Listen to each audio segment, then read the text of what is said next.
Harry Potter and the Church. Needless to say, the relationship has been Harry Potter would have been put to death. You don't make heroes out of warlocks. tense.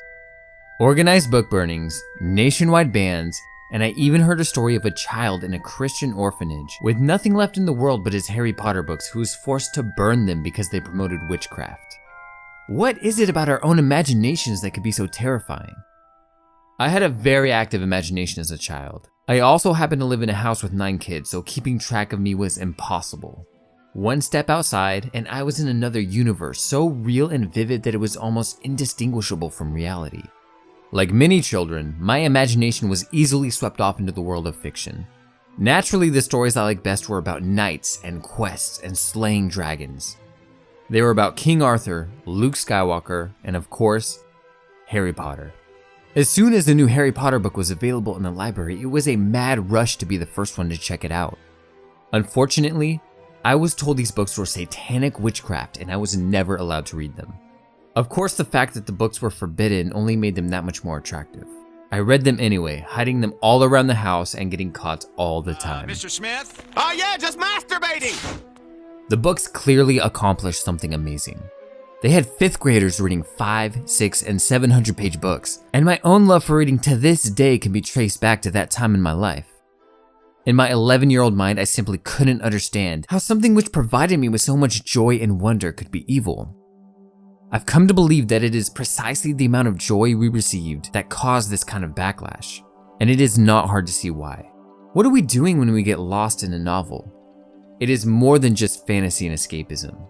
We are creating detailed images in our mind, bringing them to life, and blurring the lines between fantasy and reality. That is magic. Like, seriously.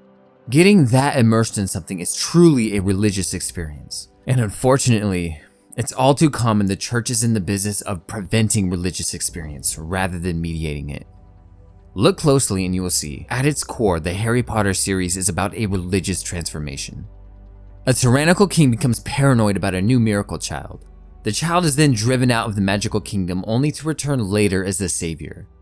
Sound familiar? Both were crucified for telling people a truth they did not want to hear. Both willingly faced death to save the ones they loved, and both died and were reborn. The story of Harry Potter is as old as time. It is the endless battle of good versus evil. When Adam and Eve ate of the tree of knowledge, the tension of opposites came into being, and it became apparent that the key to heaven lied in renouncing, ignoring, and suppressing our most base and evil desires. But that which we suppress does not simply go away. Voldemort is a clear representation of the Jungian shadow. Carl Jung stated that we all have a persona. This is the mask that we put on for the world. It encompasses all those traits we deem worthy and socially acceptable. Then we have the shadow, the part of ourselves we hide from the world. The basement of our psyche which stores every repressed memory and every skeleton of our past. These disowned parts of ourself are extremely valuable and cannot be discarded without a cost. If channeled properly, they can fill our life with meaning. If ignored, they will always find a way to express themselves, often in unforeseen and destructive ways. We all have a two-sided nature. Voldemort is the other side of Harry, and their lives are inescapably woven together. But it is emphasized time and again that it was the choices Harry made that set them apart. Voldemort is often translated as flight from death. That is what everyone does. They refuse to speak his name, refuse to acknowledge their own two-sided nature, refuse to see the darkness that exists within themselves. Everyone refuses to look, except for Harry. In his first 2 encounters with the face of evil, he can only look at it indirectly, first as a reflection, then as nothing more than a memory in a diary.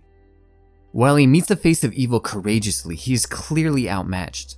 This is a part of himself he does not yet understand. 3 words in the Goblet of Fire change everything. Up to this point, these were childlike adventure stories where the hero always conquered.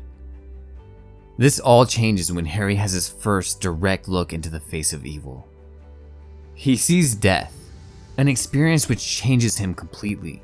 He now sees the world in a way his friends cannot, something which causes him to question himself and his sanity. But confrontation with the shadow is actually what guides Harry's life.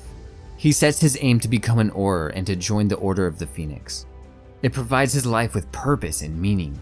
The strongest parts of himself, his capacity for love and friendship, are discovered in his most vulnerable moments. Those who are reading Harry in the Bible are experiencing the same thing.